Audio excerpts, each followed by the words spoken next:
You know your body, you're in it. Yeah, and that is our mission. And, you know, if they are dealing with a doctor that's just writing them off, the other thing I remind them, and I mean, saying this might be kind of bold, is they work for you. Yeah. Whether you're paying cash or your insurance company's paying them, if you want a test run, like, do not leave that office until you have gotten the tests you want. Or, you know, especially if you've done your own research and you walk in knowing, right, Dr. Google now tells us so much. Like, so many people come into my office, I think I have this, and this. I'm like, all right, let's run it. Sure enough, oftentimes they're right. So that's what I tell them. Yeah, don't settle for life is going to be a 3. Right. Absolutely.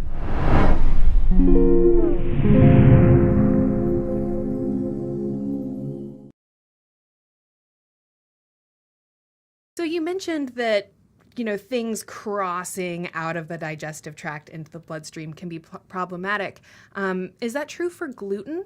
Yes. So gluten is absolutely one of those things that should never be in the blood, should never cross out of the stomach, and it can cause a slew of problems when it does.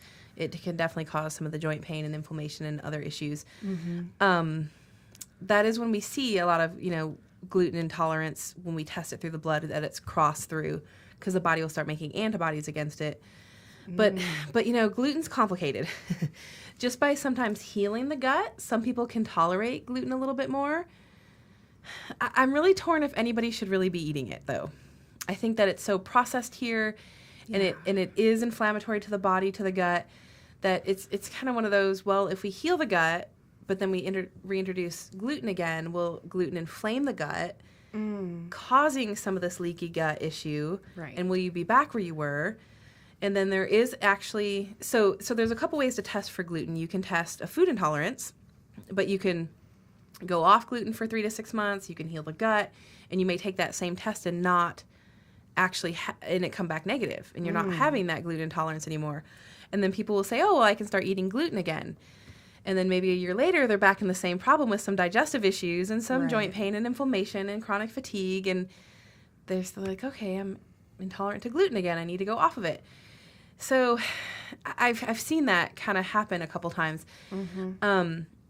Genetically, we can test a gene, an HLA-DQR gene. There's our HLA-DQR A1 and A2. And it tells us, do you make glutarase, which breaks down gluten, genetically? Very similar to do you make lactase that breaks down lactose? So that isn't going to change. If people don't make this enzyme that break down gluten, then absolutely it's always going to be inflammatory. It's always going to wreck your gut. It's going to be an issue. Interestingly enough, though, people that go back on it and it doesn't bother them for a while, then it does. And I've had some patients that don't have this genetic defect. So is it the gluten or is it them? You know, it sounds like it's probably the gluten.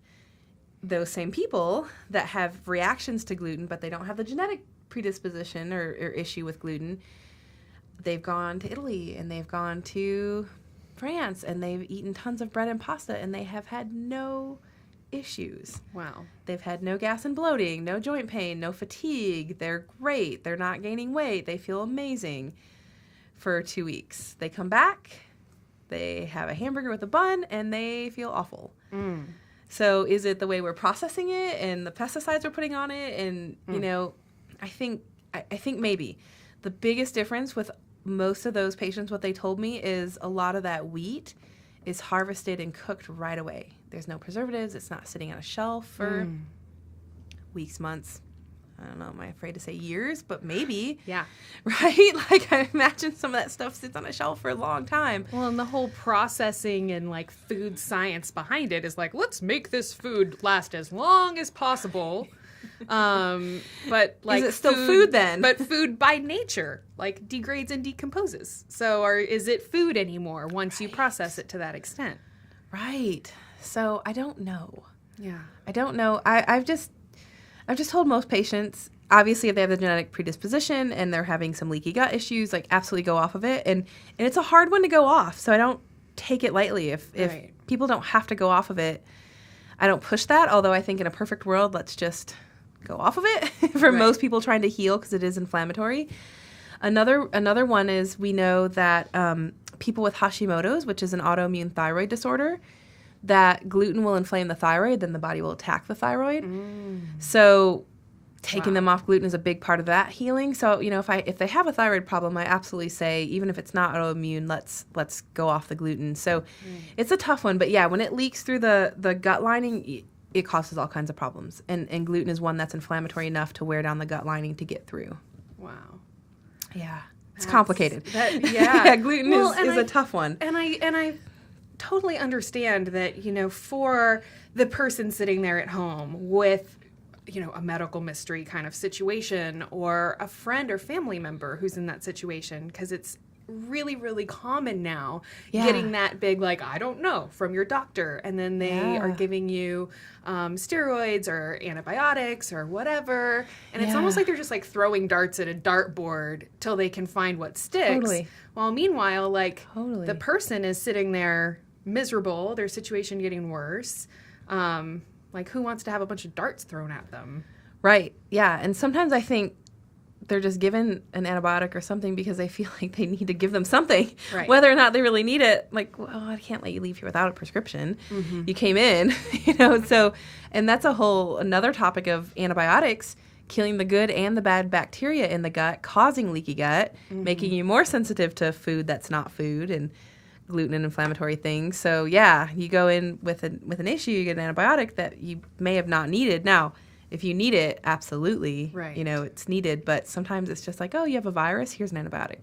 A patient will come in and be like, yeah, give you an antibacterial for a viral infection. And I've actually seen that so many times. All the time. Yeah, a patient will come in and, I have this, that, or, I went to an urgent clinic and I got tested and it's, it's viral. But they gave me an antibiotic. And I just let the patient figure that out sometimes. And I'm like, so they said it was a virus? I'm just let's walk through this. They said you had a virus. Yep. Okay, because they'll come in maybe for some acupuncture for immune boosting, which is awesome. We try to train our patients to, do things like that. I'm like, okay, let's just talk about that. It's not, they ruled out a bacteria. And she's like, yeah. Do you think you needed an antibiotic? I legally didn't put them on the antibiotic. I can't tell them to stop taking it. So I have to talk it through with them. Do you think you need that? Versus, you can't kill a virus with an antibiotic. You really can just suppress the virus and make your immune system stronger than the virus. So let's focus on you. Let's find out, why did you get that virus? Why did you get it and your coworker next to you didn't, and the girl down the hall was sneezing on both of you, or whatever. Right. What are you deficient in? What do we need to work on your system with? And we use acupuncture, nutritional supplements. Chiropractic is a huge one for building the immune system because it aligns the nervous system, which allows all the organs to work properly, including the thymus gland and the spleen that makes red and white blood cells. So it keeps you healthy. Right. So that's kind of the avenue in the thought process we're trying to teach our patients that come in, and just our community. We do health talks and lectures around Austin of, let's look at that versus taking an antibiotic for a virus. Yeah. It's Well, and then you factor in what you said before, that 80% of our immune system function starts in the gut. Well, then if we're taking antibiotics all the time, and unfortunately, the antibacterial chemicals are just in everything now. It's kind of become this big buzzword. They're like, oh, it's antibacterial. But those are broad spectrum antibacterials, right? So all of your good bacteria you need gets killed off. Well, now you've essentially killed off your own immune system function, and totally. You took your chess piece or not chess, but took your game piece and set it back 10 spaces or something. Yeah, I know. it doesn't make any sense, right? It doesn't. Yeah, instead, let's work on the gut. Let's work on healing, building up the system, probiotics, fermented foods, all that good stuff. Mm-hmm. Now, with that, though, fermented foods, this has kind of become a new thing, too, is some people don't break down histamine very well. We found that out genetically. So they have issues with histamine in the air, histamine in the foods. They can't process the histamine. And that's a genetic defect. AOC1 is the gene that we look at. And fermented foods is high histamine. So things that you think are healthy can sometimes cause issues. I had a patient who was ending up in the ER, head-to-toe hives.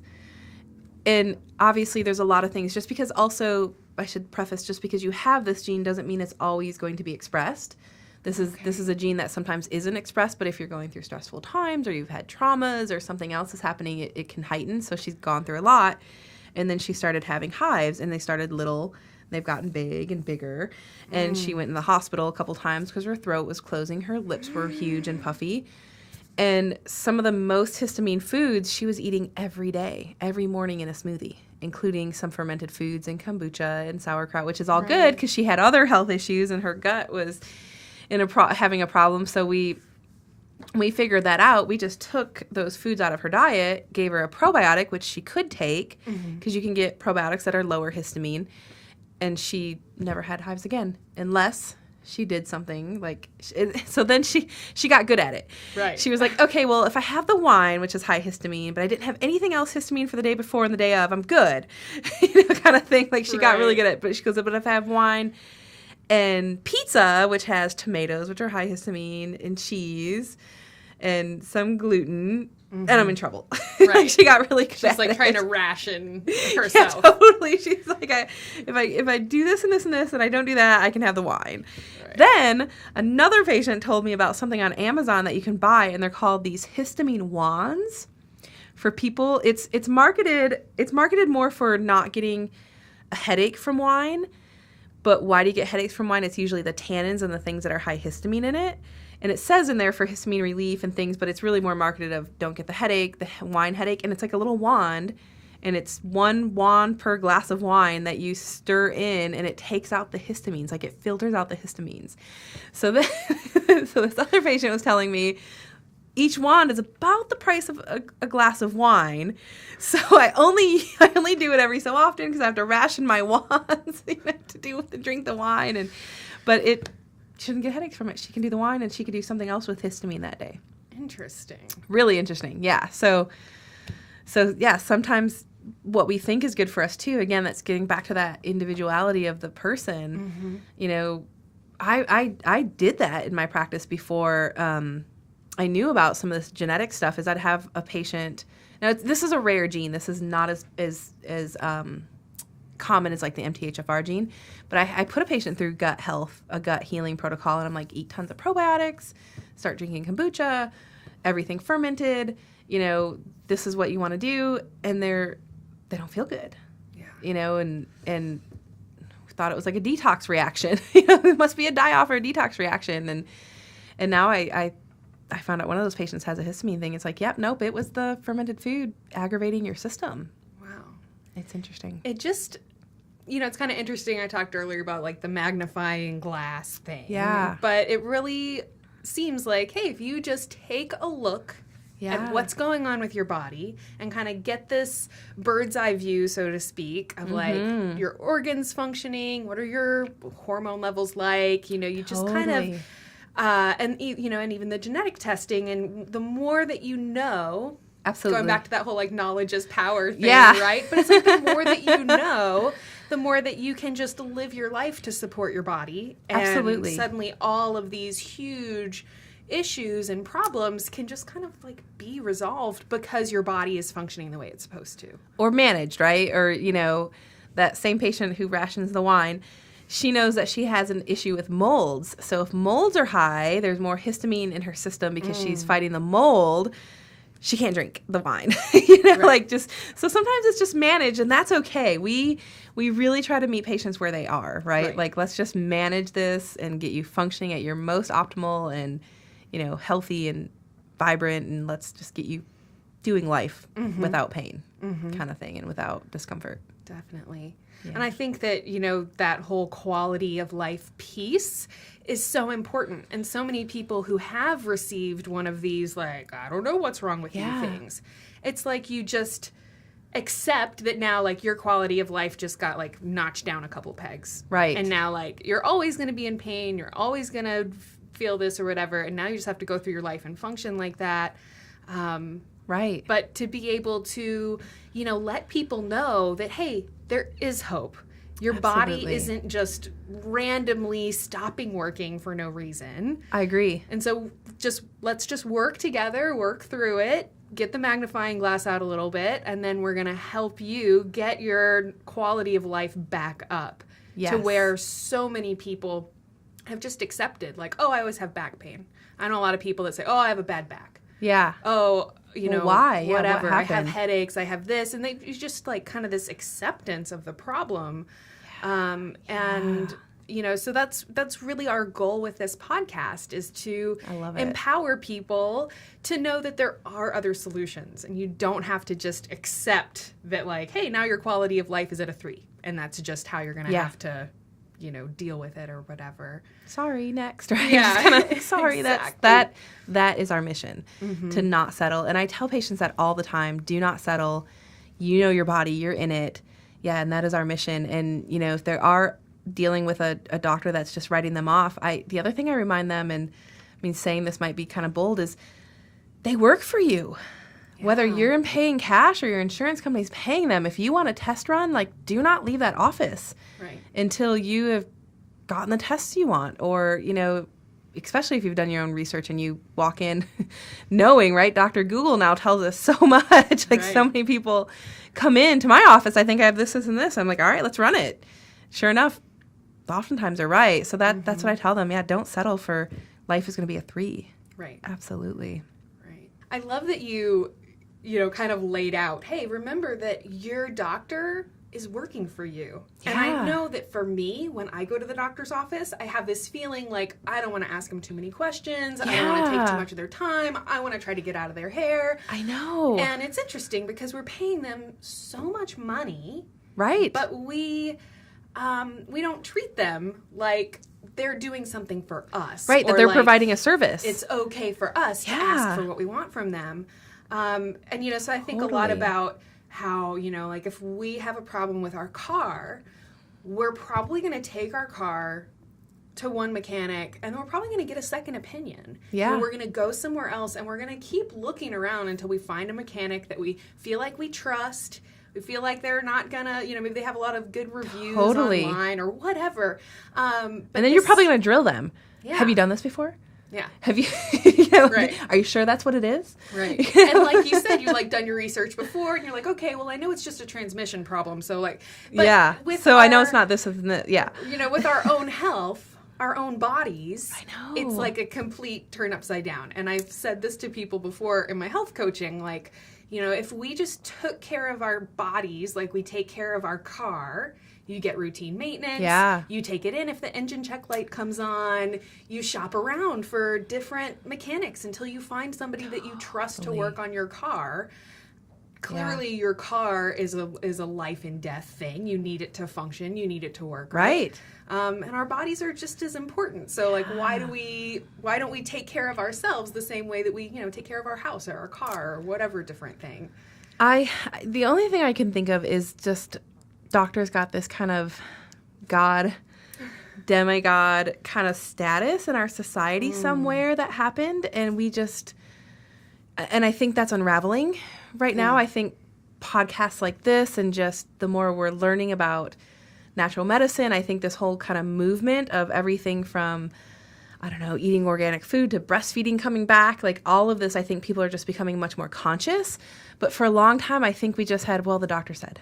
Right. The doctor said it was that. And I really try to empower and educate people. Well, if that does not sit with your core being, you are in your body. If that does not feel right, if that is a bogus diagnosis like irritable bowel syndrome, well, no kidding, my bowels are irritable. I came in and told you that. You know, like, what's causing it? Why? What can I do different? Right. You know, if it doesn't feel right, don't settle. Yeah.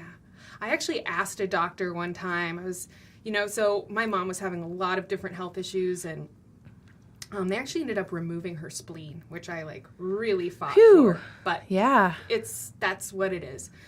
But anyways, and I asked that doctor, I said, because I had gone and I had done all this research, and I actually came in with this big packet of all these different things, and I was asking about, heavy metals and all this different stuff, and he was like, that, natural stuff, like, it just, like, doesn't really work. And I thought, well, but I know people for whom it's worked. And he was like, well, really, we just can't trust our patients to actually do the things we tell them to do. So we just don't tell them. Like, The doctors don't think that you're going to take the dietary advice Wow. or take the advice to get 10 to 15 minutes of sun every day. And so they just don't even tell you that, like, those other possibilities exist for you to be able to really try and sad. improve your condition. Yeah, and I just, it was really sad. Yeah. But it made me realize, a big part of, why so many people are in this, like, medical mystery situation, because the doctors have just kind of, and I'm sure this isn't across the board. I know there's a lot of amazing doctors out there, Yeah, but that absolutely. they've just maybe become so frustrated with the patients not taking their advice to the extent that, like, now they don't even want to mention it. Yeah, that's... Whereas, yeah. like, it seems like you should at least give each patient the opportunity Right. to try doing those things or whatever. Otherwise, it's withholding knowledge, Yeah. right? Like, you're doing them a disservice by at least not saying, Yeah. we could look at dietary changes. That's not what I do, but that's an option that could help you. Mm-hmm. Direct them in the right way. Because, I mean, that's just doing them a disservice. Right. Yeah. Well, Dr. Wards, I'm so happy to have you on the program. Thank you. And I'm really excited to delve into some more topics. You can listen to the full episode for free right now on your favorite podcast apps, including Apple Podcasts, Spotify, Google Play, and many more. And you'll be the first to hear our new episodes every Tuesday and Thursday. To see the full video version of this interview, along with hundreds of other life-changing health and wellness videos, sign up for WellnessPlus.tv. Or you can simply become one of our Patreon supporters. We've included all the links you need down in the description below. And remember, if you want to be alerted of our new YouTube videos, you've got to be sure to subscribe and hit that notification bell.